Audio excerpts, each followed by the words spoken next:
नमस्कार मंडळी. आजचा ब्लॉग खूप खास आहे कारण आम्ही चाललोय कुबेरेश्वरला. 12 पर्यंत आम्ही सर्व आवरून खाली आलो आणि आमची ही सवारी. तर मग लवकर लवकर निघूया म्हटलं कारण पुढे लेट होणार होतं. स्वप्नीला पिकअप करायचं होतं आणखी. गाडी डिझेलही फुल आणि आमचा छोटूसा व्हिडिओ पण. 3 वाजता आम्ही चाळीसगाव घाटात होतो आणि रात्री प्रवास आणि तो पण घाटातनं. एक नंबर व्ह्यू असतो आणि ती खालची सिटीमधली लाईट वाव एक नंबर असते. भाई गाडी चालवायला जर मला दिली नाही ना तर मला असं वाटतं यार गाडीत बसून करायचं काय. रिकामा गाडीत बसून एक तर मोबाईलही बघू वाटत नाही आणि झोप तर कशीच येत नाही. तर आमच्या मॅमला भूक लागली. बोलल्या तर कुठे काय भेटेल का खायला, मला भूक लागली. आणि आला तो सोनगिरी फाटा. सोनगिरी फाटा आला कसं वाटतं यार आता आपण दूर आलोय कुठेतरी. सोनगिरी फाटा जोपर्यंत येतो तोपर्यंत असं वाटतं अरे आपण जवळच आहे घराच्या. हा फाटा मी 1-2दा चुकलेलो लास्ट टाइम जेव्हा, म्हणजे आता ही 6वी टाईम आहे आमचा जाण्याचा. तर जेव्हा सेकंड टाइम आम्ही जेव्हा गेलो होतो तेव्हा हे तो चुकलो होतो आणि पुढचा रोड खूप जास्त खराब होता. हा रोड एकदम मस्त आहे. मॉर्निंगपर्यंत आम्ही देदियापाड्याच्या पुढेपर्यंत आलो होतो.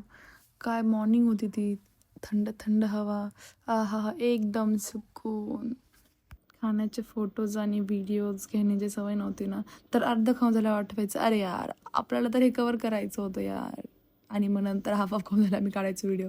मला सर्वात जास्त इथडा आवडलेला, सगळ्यात जास्त त्याची टेस्ट एक नंबर होती. तो तांदूळपासून बनलेला होता आणि तांदूळाचं सगळंच मला आवडतं, सगळेच पदार्थ आवडतात तांदूळाचे. गुजरातमध्ये आलो आणि जलेबी फाफडा खाल्ला नाही तर काय उपयोग, पण मला दोन्ही आवडत नाही.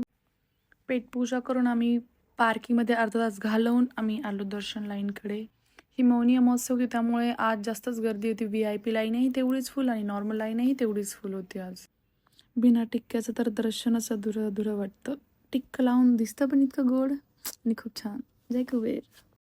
आणि एवढी सारी गर्दी बघून आम्ही VIP लाईनने आलो, पण कदाचित हीच आमची मोठी चुकी ठरली. नवीन नवीन तर आमचा जोश फुल होता, एनर्जी होती नाश्त्याची. थोड्याच वेळात आमची एनर्जी ड्रेन आउट. आम्ही आलो तसंही VIP लाईनने, पण VIP लाईन नॉर्मल लाईनपेक्षाही लेट दर्शन झाले VIP लाईनने. दर्शन लाईनला लागून आम्हाला झाले होते 3-4 तास आणि आमच्या पोटाला लागली होती खूप जास्त भूक. हे मंदिर प्राचीन मानले जाते. लोकमान्यतेनुसार त्रेतायुगापासून अस्तित्व असल्याचे सांगितले जाते. हे मंदिर सुमारे 250 वर्ष जुने आहे असे मानतात. एका धार्मिक कथेत असेही सांगतात की शिव आणि पार्वती या भागातून यात्रा करत असताना पार्वती माता थोड्या थकल्या तर त्यांना तहान लागली होती. पण त्यावेळी तिथे अन्न पाणी काहीही उपलब्ध नव्हते. शिवजीने त्या भागात स्थिर होण्याचा निर्णय घेतला व स्वतःच्या पवित्र रूपात त्या स्थळी अशी कृपा केली की भविष्यात त्या प्रदेशात कुणालाही अन्न व पाण्याची तंगी भासणार नाही. येथे मुख्य देवता कुबेरेश्वर महादेव यांना पूजले जाते, जे भगवान शिवांच्या रूपात धन, वैभव आणि समृद्धीचे प्रतिनिधित्व करतात. या मंदिरात विशेषतः धनत्रयोदशी, दिवाळी किंवा अमावस्याला खूप जास्त गर्दी असते. आणि आजची गर्दी काही विचारूच नका. लाईन संपत नव्हती. 5 ते 6 तास आम्ही लाईनमध्ये उभे होतो. पण खरं सांगू इथे आले ना तर कितीही थकवा असो, रात्री ट्रॅव्हलिंगचा थकवा असो किंवा लाईनमध्ये 4-5 तास उभं राहण्याचा थकवा असो, इथं आलं थकवा नाहीसा होतो. मनाला अशी एकदम शांतता, एकदम एकदम सुकून वाटतं आणि पॉझिटिव्ह एनर्जी फील होते. कुबेरेश्वरांना कुबेर भंडारी का म्हणतात माहिती आहे का?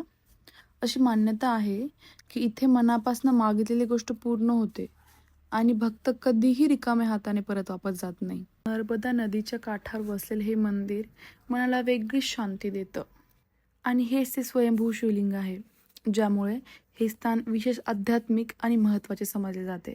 मी इथे दरवेळी आले ना की मन हलकं होतं आणि देवावरचा विश्वास आणखी घट्ट होतो. जर आयुष्यात अडचणी असतील तर एकदा कुबेरेश्वरचं दर्शन नक्की घ्या.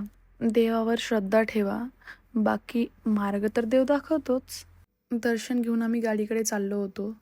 एवढं थकूनही वाटत नव्हतं आम्ही एवढं थकलोय. 5-6 तास लाईनमध्ये उभं राहून बॉडी अशी लाईट फील करत होती.